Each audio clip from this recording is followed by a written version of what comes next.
What is going on, snooker fans, and welcome to this week's Snooker Digest episode, where we will be reviewing the recent Saudi Arabia Snooker Masters, the newest major, apparently, in the sport. And before I go into the things that we learned from the tournament this week, I just wanted to give my brief views on the tournament, and I will keep it brief because I've made a couple of videos on this channel before about this tournament and my thoughts and feelings about it. So having actually watched the tournament itself, I don't really think my thoughts and feelings have changed all that much. The tournament itself was fine. I was always of the opinion that I didn't mind the tournament being on tour as long as all players, and I mean every single player that participates, was fully comfortable being there. I saw no complaints. In actual fact, most players were heavily in favour of the tournament. So with all that said, you know, the tournament's absolutely fine to stay on tour. But the idea that this is a major, and obviously World Snooker kept trying to ram that thought down our throats, it's not. It's not a major. It might be one day in the future, and obviously the huge prize money does help that argument, but you can't become a major after one tournament. You need a tournament to grow and get a real sense of prestige before you can even consider it to be a major. There are tournaments already on tour that I think are more fitting of being a fourth major. I'm talking about the Champion of Champions, Shanghai Masters, Tour Championships, and those are tournaments that have had several years to develop. And this is what this tournament is going to need before we can even consider it to be a major. I say all of that. I mean, the decision whether it's a major or not isn't mine. Unfortunately, it's not yours either. It's down to the sport. And if snooker really want to consider the Saudi Arabia Masters in line with the World Championship, the Masters, the UK Championship, there's nothing we can say or do to change that. But yeah, the tournament itself was fairly successful. The crowds were disappointing. I think the crowds were probably what we expected, especially after seeing a sort of shortened version of this tournament last season. The crowds at the beginning of the tournament were really poor. And look, that's nothing new for the sport. In England, in China, particularly in the early rounds of a tournament, you get sort of lower attendances.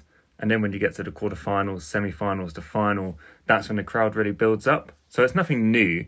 But there is a difference between having a sparse crowd and having no crowd at all. And sort of for the first 3 or 4 rounds, there was absolutely no one in the venue, which was really disappointing. So when you're watching a tournament which is supposedly the next major, and all you can see on TV are empty seats, that doesn't bode well for the sport. But to its credit, the crowd did pick up. And in the semi-final and final, we got really good matches and a really good turnout to watch those matches. So credit where it's due there. And one final thought from me is, again, if you want this to be a major, you can't have the tournament have matches played over best of sevens. Call me a traditionalist, I know, and I know it only happened in the very early stages. When we got to the latter stages, we were in best of nines, best of 11s. But for the first 2 or 3 rounds, you've got best of sevens, and you're calling this a major. Doesn't really sit right with me. But yeah, those are my overall feelings. Nothing's really changed from what I thought beforehand. This tournament clearly has a place on tour. All the players were clearly very positive about it, even though sometimes it felt a bit nauseating seeing every single player say, you know, how luxurious the tournament is and how spoilt they've been by the hosts. But yeah, good tournament. But let's have a look at the tournament itself and the key talking points from it. And before we do, actually, I'm going to have a look at a couple of things that I saw during the tournament that are things that I've never actually seen before. Things happened in snooker that I've personally not seen happen on the table. Starting with this wasn't a televised match. This is something I saw just flicking through some results. And this is Tepcheo Anu. He made a 78 break in a frame here, as you can see, and lost that frame. And I don't think I've ever seen a player make a break that high in a frame and lose it. I've seen players sort of score 80 points, 90 points in a frame and lose. But those are frames that are obviously dictated heavily by foul points. I've never seen a player make a break sort of over 75 and lose. You know, to make a break of 78, you've got to pot at least 10 reds, 10 colours. So I don't know the situation of the frame and how it unfolded. But yeah, that was a new one for me. Something else that was new was what happened to Ding, and it was incredibly unfortunate. Obviously, he's 4-all in the decider with Stuart Bingham, a massive match for both players. And, this happens. He's got an opportunity to open the reds. His tip falls off, hits a red, which is obviously a foul. And Bingham steps in and wins the frame from it.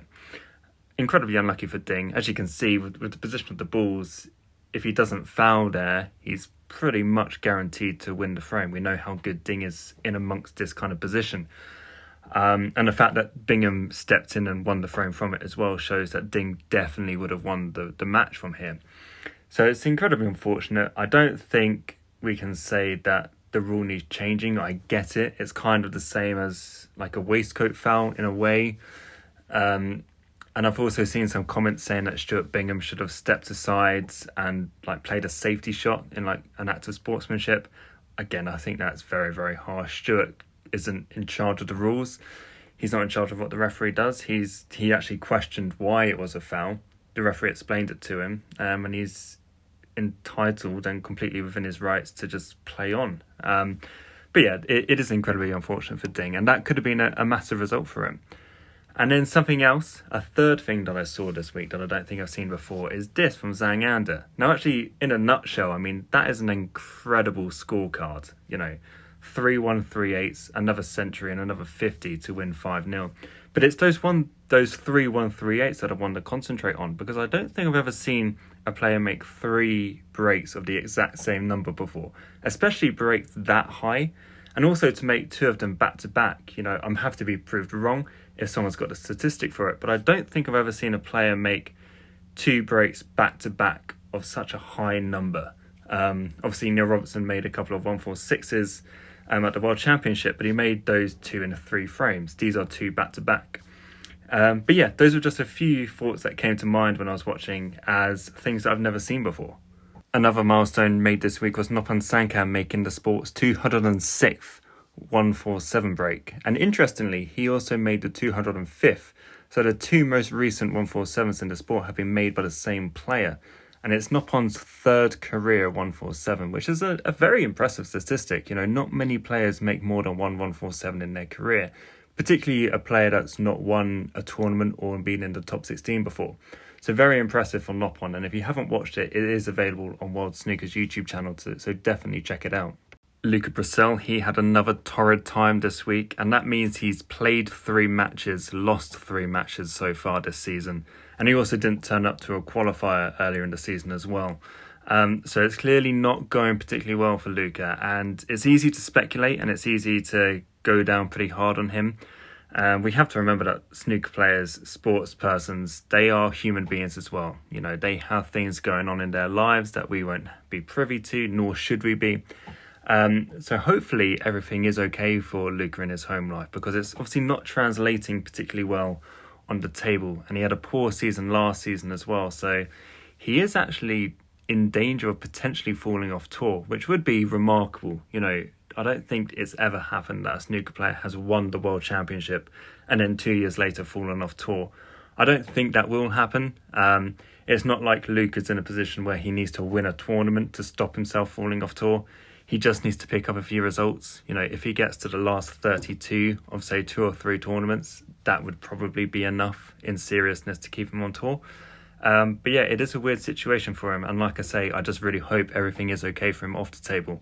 And actually, going back to that World Championship that Luca Brecel won, and looking in particular at that semi-final against Jiuhui, it is really interesting to see the difference in which way their respective careers have gone.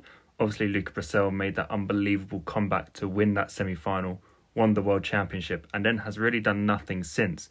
Jiuhui, however, it was such a breakthrough moment for him to get to that semi-final, and losing after being 14-5 ahead really felt like it would leave a scar.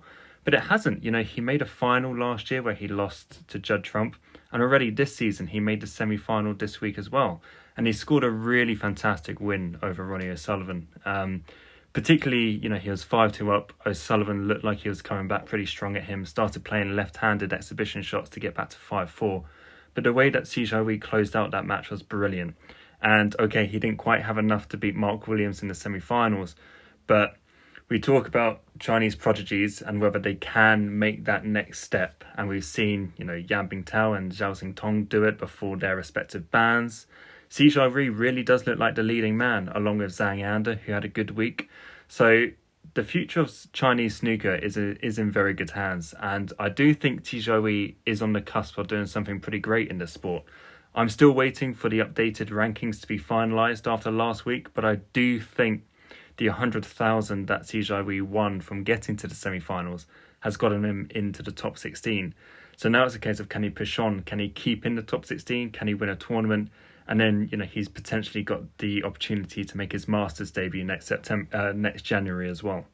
And then onto my weekly Neil Robertson watch. Very happy to say that this week was much, much better. Following on from that early loss in China a couple of weeks ago, he scored himself a quarter-final place this week. £50,000, 50,000 ranking points, which is so important for him at the moment. And yeah, much better. He beat Mark Selby to win his first match against a top 8 player for almost 2 years. Would you believe it? He also beat Gary Wilson, a player that won 2 tournaments last season as well. So excellent results. And then his quarterfinal against Judd Trump, that was always going to be sort of the acid test to see where his game is at compared to the very, very best in the sport. He came up short. I don't think Judd was fantastic in that match, but what Judd has, and we'll get to Judd in a moment, is that ability to win when he's not playing fantastically. Neil Robertson doesn't have that yet, but I think that this week would have given him huge confidence, particularly that win against Mark Selby. And like I say, 50,000 ranking points is huge. It won't get him back to the top 16. It probably doesn't get him back into the top 20. But if he can keep this up and this consistency, then yeah, who knows? Hopefully a tournament isn't too far away for him. Speaking of another Robertson, Jimmy Robertson had a fantastic run to the quarterfinals this week where he beat the world champion Kyan Wilson and also John Higgins to make that quarterfinal. And, Jimmy's a player that I personally, whenever I watch him on TV, I've never been ultra impressed by him. But he does have this knack of picking up results. This was his, I believe, 7th ranking event quarterfinal, his first since 2022. He has won a tournament back in 2018 at the European Masters. So, he can be really consistent. I just rarely ever see it myself. That's not to say that he isn't fantastic, because clearly he is. But yeah, a fantastic week for him. He came up a little bit short against Mark Williams again. But again, 50,000 ranking points, that's huge for players in Jimmy Robertson's position. And it does give you that springboard to perhaps start targeting the top 16 as well. So fantastic week for Jimmy. And again, same question, can he keep that up? No, Mark Williams, there's not really much more you can say about this man. Just a legend. Another fantastic week for him. We saw last season he won 2 titles, including the massive win at the Tour Championship. And again, this week he was within 2 balls of winning this title. Missed a difficult reds. Obviously, Judd's produced an unbelievable clearance to win the match. But he just doesn't go anywhere. The class of 92 aren't going anywhere. Okay, John Higgins hasn't quite picked up the results that Mark Williams and Ronnie O'Sullivan have, but he's still in the top 16 just. And yeah, like I said, there's just nothing else you can say about those guys. They are just fantastic. They just keep knowing how to win. And for them to be on tour for over 30 years, still be in the top 16, still reach finals, still be either winning tournaments or on the cusp of winning tournaments, it says a lot about them. It potentially says a lot about players younger than them who still can't knock them off their perch. But a fantastic week for Williams. I do think he was the better player in the final. Unfortunately, he just came unstuck in some big moments. And again, yeah, probably going to be winning another tournament this season if you take this week in isolation going forwards. And, I'm sure that loss will be painful, but 200,000 is a fairly nice compensation for it. But yet again, there is only one man that we can finish this video talking about, and I might as well just rename this channel Addicted to Talking About Judd Trump, because it's all I do, and quite frankly, I can't stop because he can't stop winning. It's 3 tournaments played for him this season. He's now won 2, got to the final of the other one. It's just unbelievable consistency, and look, I wasn't around in the 90s, but what Judd Trump is producing over the past sort of 5 or 6 years is kind of what I imagine in my head what Stephen Hendry was doing in the 90s, what Davis was doing in the 80s, when they were just completely dominating everything and winning multiple tournaments in a season. That's what Judd Trump is doing. And I think what's even more impressive is I talked in my Shanghai Masters review about how that is about as perfect as a player can play to win a tournament. is what Judd Trump produced back then. He made 10 centuries, a number of other sort of 70 and 80 breaks to blow everyone away in that tournament and win it comfortably. This week was the complete other side of Judd, and this is why he is the winner that he is, because he realises that you can only play at your absolute peak maybe 2 or 3 tournaments a year. You can't sort of replicate that level every single tournament. If you could, everyone would do it. It's impossible to do it. But what Justice discovered is this ability to win when he's not playing well. He was 4-0 down to Pang Jung-soo in the first round. He turned that around to win 5-4. You know, he said he was looking at flights back home in the interval. And that kind of mental strength to do that is what, you know, great champions have. It's what Judd Trump has, this unbelievable bottle, this desire to win, this never say die attitude. He was involved in a really good match against Shaun Murphy in the semi-finals, which he just about edged in the decider 6-5. And the final, like I said, Mark Williams was the better player in that final, but Judd Trump kept winning the close frames, which is so interesting against a player like Mark Williams, because Mark Williams, in the past, if he had this type of matchup, you would say Mark Williams would win the close frames and Judd Trump would probably be the one to make the big breaks. It was a complete role reversal, and that's the level that Judd Trump is at now. And finally, that break of 70 to win the match is one of the best breaks you'll see to win a tournament. It was fantastic. The first red to the middle pocket was difficult, to say the least, and if he missed it, that's match over. He pots it, and then a few shots later, he develops 2 reds close to a cushion. Just sensational. There's, like I said about Mark Williams and the class of 92, I'm running out of words to, you know, describe Judd Trump, because he is fantastic. 3 tournaments, 3 finals. He is deservedly world number 1. The fact that he's now won 500,000 means that I don't think he's going to be topped this season. It's going to take something sort of extraordinary to top him this season, probably winning the World Championship, the UK Championship, other big tournaments. But as it stands, no one can beat him. He has this aura of superiority, and every time he's on the table, you expect him to win. And look, he's not going to win every single match he plays. He's not going to reach every single final. But 3 out of 3 is an unbelievable strike rate. And yeah, the message to the rest of the field is good luck. You know, good luck this season trying to beat him. You might do, but he's, you know, let's make a prediction now. How many titles do you think Judd Trump is going to win this season? You know, I think there's in excess of 20 events to play in. He might not play in all of them. He won 5 last year, lost in 3 other finals. He's won 2 so far this year and reached another final.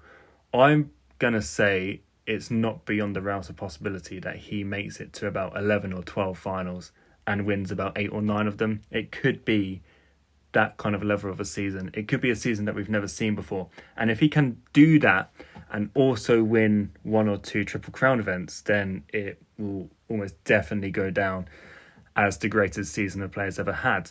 But yeah, Judd Trump, fantastic talent. And yeah, we go again in a couple of weeks. Actually, I think next week we've got the British Open. Can anyone stop him? Probably not.